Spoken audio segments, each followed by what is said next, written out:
Chapter 3. Nouns. Let's learn nouns. A noun is a word used to name a person, place, animal, or thing.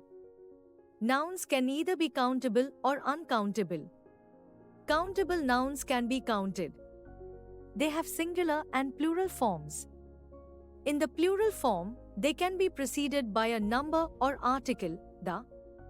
In singular, they can be preceded by the articles a or an. They are also called count nouns. For example, book, horse, shop, house, etc.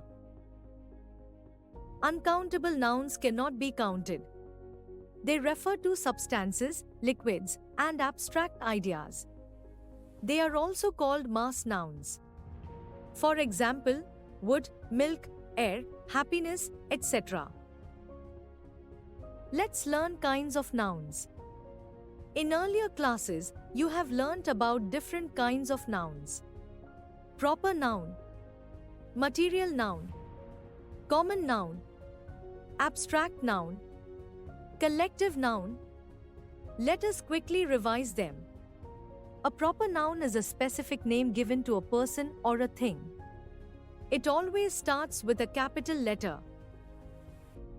For example, India, Washington, Samsung, Aladdin, etc. A common noun refers to a general thing rather than a specific thing. Common nouns are not capitalized unless they are used as part of a proper name or are placed at the beginning of a sentence. For example, school, box, book, dress, etc. Sunrise Public School, Indian Railways. A collective noun is a word that refers to a group. It can either be singular or plural, but is usually used in the singular form. For example, herd, class, team, group, etc. A material noun is a word that is used to refer a substance or an ingredient from which a thing is made. For example, cotton, plastic, silver, etc. An abstract noun refers to ideas, concepts, emotions, and other things you can't physically interact with.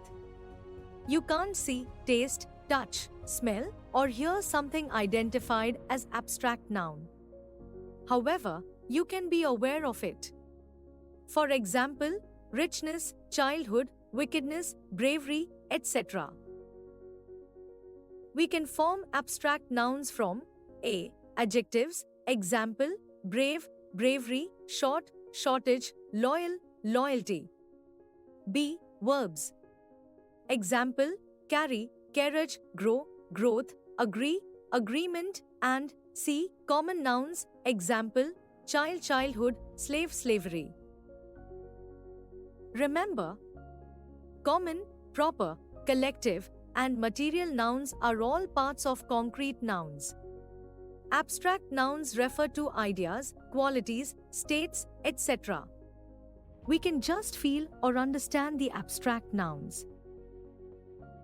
Let's learn cases of nouns.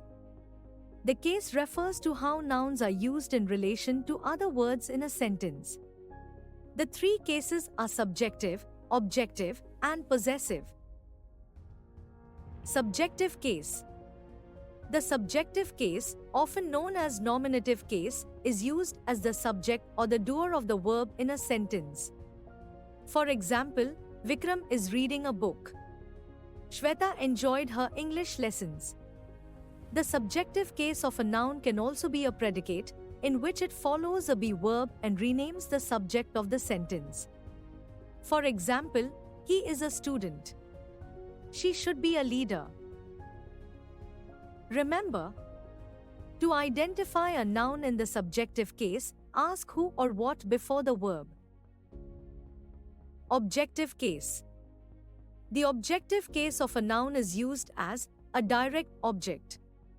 For example, mother cooked the meal. He bounced the ball. An object of the preposition. For example, the cat sat on the mat. He eats with me. Possessive case. The possessive case of a noun is used to show the ownership of an object. For example, This is Varun's camera. Those are Shweta's clothes.